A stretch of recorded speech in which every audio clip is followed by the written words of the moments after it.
kasih kepada para ojol, terima kasih kepada para guru-guru, terima kasih kepada para alumni-alumni MBKM.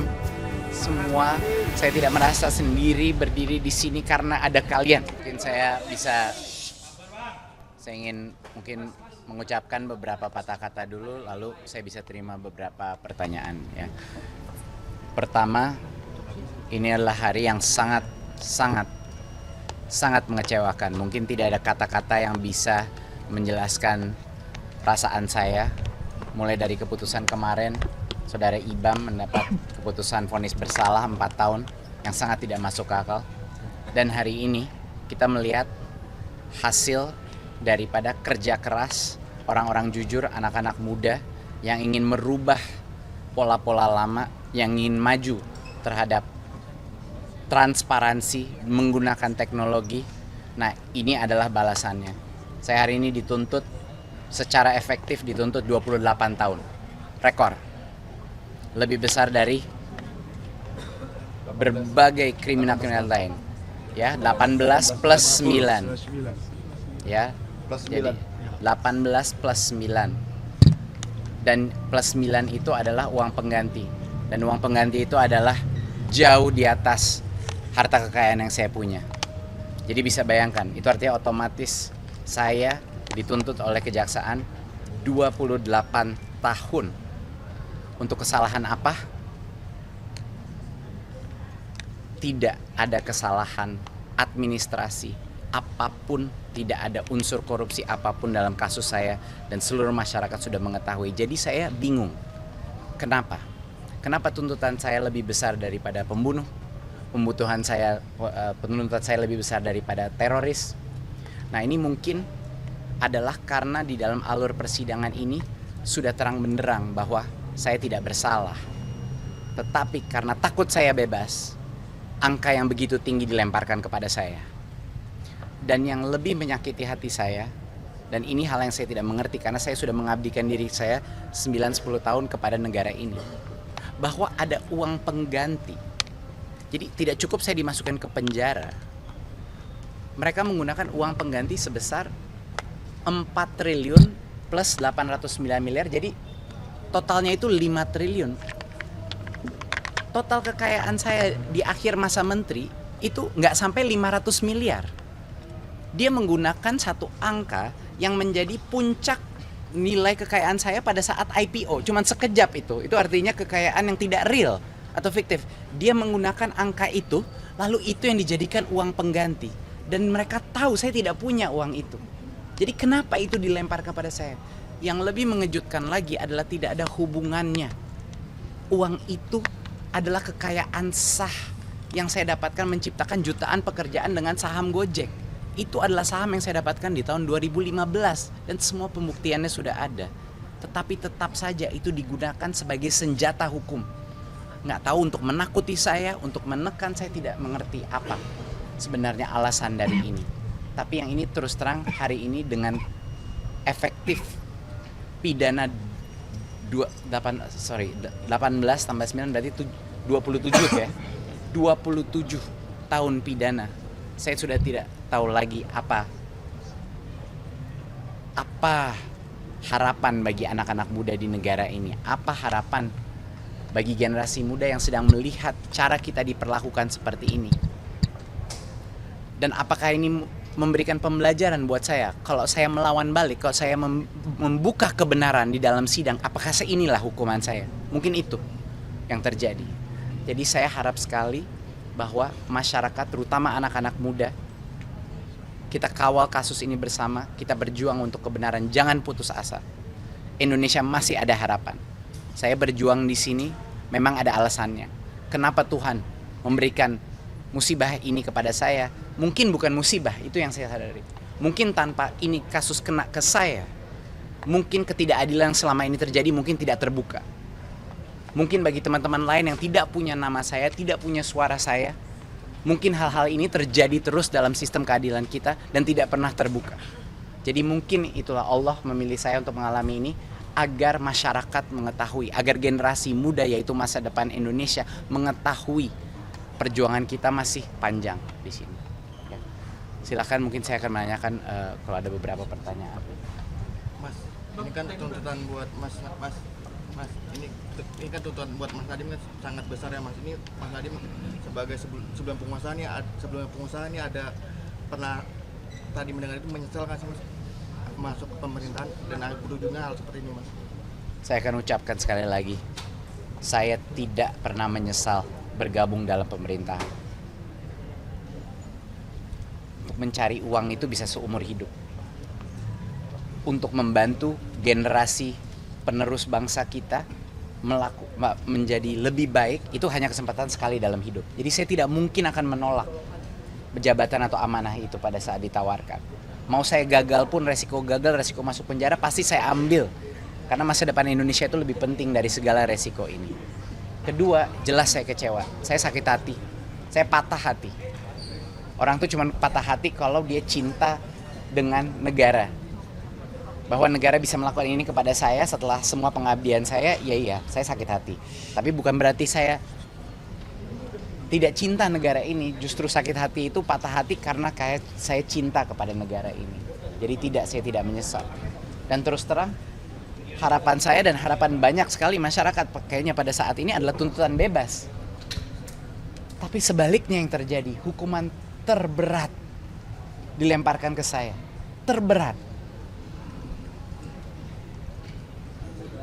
Saya tidak punya kata-kata untuk menjelaskan kenapa.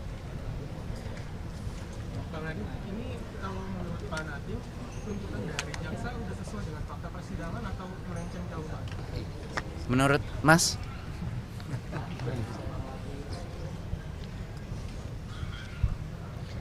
Saya mendengar itu tuntutan. Jadi mendengar tuntutan itu seperti daftar narasi yang bukan hanya di luar nalar, tidak ada sambungannya dengan kasus. Saya kasih analogi. Di dalam sidang, misalnya ada mobil. Di dalam sidang itu mobilnya dibawa, ada foto mobilnya, ini mobil biru. Mobilnya ini, harganya ini, bukti transfernya segini 100 harganya dan lain-lain. Ini mobil biru dengan bukti bahwa harganya 100, mobilnya datang. Di dalam tuntutan, tidak, mobilnya merah dan harganya 50. Seperti itu. Sesuatu yang sudah dibuktikan dengan berbagai dokumentasi, di dalam tuntutan balik lagi ke awal. Jadi buat apa sidang? Itu pertanyaan saya. Kalau setiap hal yang sudah dibuktikan dengan saksi, dengan dokumentasi sudah keluar, tetapi di tuntutan balik saja kepada dakwaan awal sebelum proses persidangan, buat apa kita bersidang? Buat apa? Ya, kenapa? Mendingan langsung saja hukum. Paling tidak membuang semua waktu kita. Gitu. Kenapa? Apa gunanya sidang kalau fakta persidangan tidak dimasukkan ke dalam tuntutan, bahkan kadang-kadang dalam keputusan?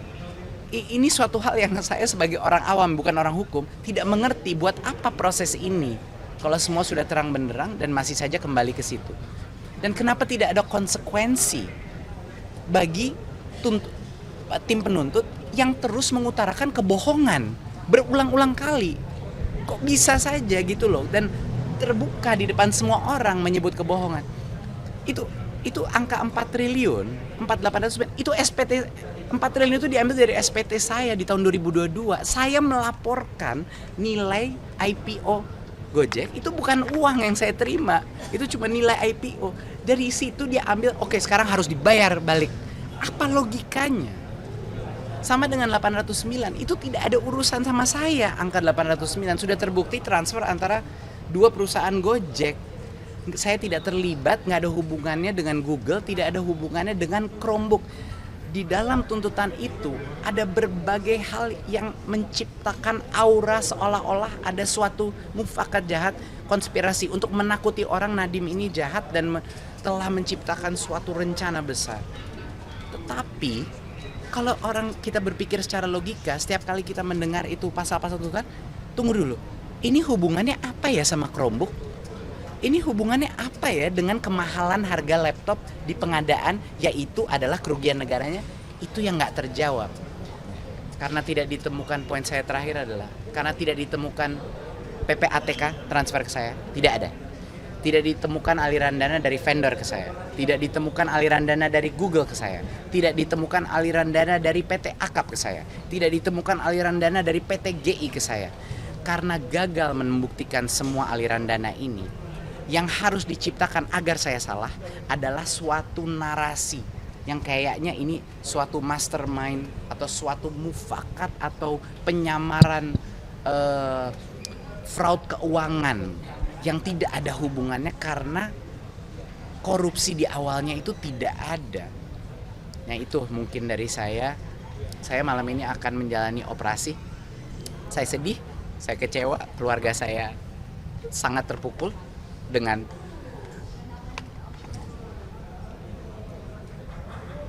saya nggak tahu cara mendeskripsikannya, saya nggak tahu nih perlakuan seperti apa ini seperti itu. Tapi saya harus menjalani operasi malam ini karena kalau tidak akan semakin parah berdampaknya bagi saya. Saya hanya minta doa sama seluruh negara kita. Saya minta doa, mohon doa bagi saya juga bagi Ibam dan sekeluarga, dan juga mohon doa untuk semua tahanan-tahanan korupsi yang sebenarnya tidak salah. Saya berdiri di sini untuk mereka juga, bukan cuma saya. Jadi mohon doanya. Terima kasih kepada para ojol, terima kasih kepada para guru-guru, terima kasih pada para alumni MBKM. Semua, saya tidak merasa sendiri berdiri di sini karena ada kalian.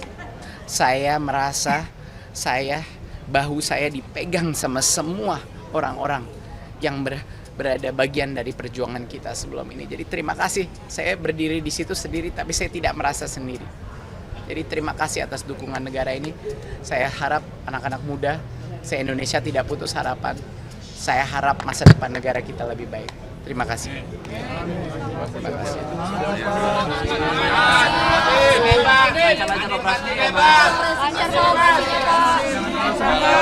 Jangan terus ini. Soalnya dari media jadi bisa mas. Makasih banget. Thank you ya mas. Semoga cepat pulih ya mas. Nggak nyangka. Cepat pulih ya. Makasih. Makasih. Nggak nyangka. Sorry. Boleh permisi. Makasih ya teman-teman media. Suarakan. Panjang ya, masih panjang pak. Jangan terlalu sedih biar cepat pulih. Makasih. Cepat pulih pak. Enggak ya. Makasih pak. Oh my god.